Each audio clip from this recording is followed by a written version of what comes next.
Hey, what's going on, guys? So I thought I'd make a video on how much XP Nightmare Zone gives you versus how much XP Sand Crabs gives you. Now, my current stats are 60 attack, 84 strength, 1 defense, and 1 prayer.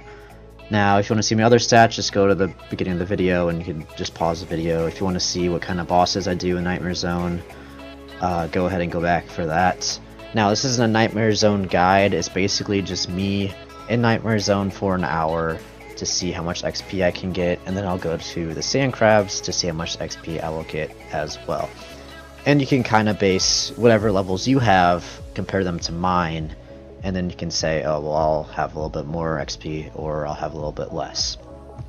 So I'll be back whenever I finish this hour and we'll see how much XP I'll get.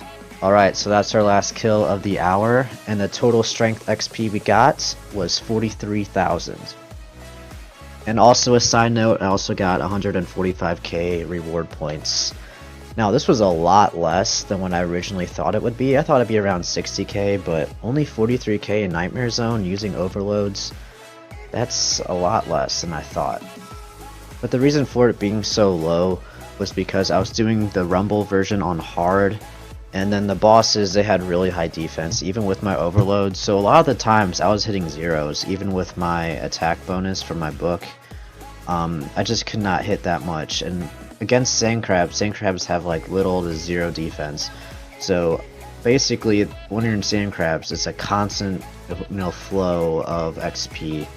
But in Nightmare Zone, it's kind of sucky. Alright, so we are at Sand Crabs right now, and I got a full inventory of lobsters that will last me for an hour. And luckily I have enough total level where I can be on a 1,500 total level world, where look how empty this place is. So if you really want to train without getting crashed or anything, get your total level up, and trust me, these worlds are pretty empty. And look, you can clump them up really well. I also got the Dragon 2 hand so I can get that bonus of when they're all clumped together, get some pretty sick XP drops. But anyways, I'll be sitting here. I won't be using any pots or anything, but if I did, it'd definitely be a lot more XP. I'd say probably 5k more. But anyways, I'll be back in the hour and we'll see what I get. Okay, that is our last Sand Crab of our hour. And total XP we got was 53k. Keep in mind I wasn't using any pots or anything, so if I did use pots, it'd probably be around 60k. And like I said, you can base your stats around mine, so if you have higher strength, of course it's going to be more XP. If you have higher attack, maybe Nightmare Zone will be better.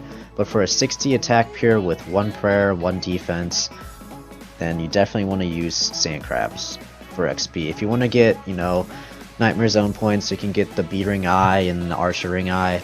I would go ahead and do that, knock that out of the way, then go ahead and go to Sand Crabs to AFK, because with 1 prayer at Nightmare Zone, you cannot AFK it at all. You have to keep track of your HP. If it goes up, you'll get slaughtered, you'll waste a lot of absorption potions, you'll waste a lot of those, so you have to keep your HP at 1.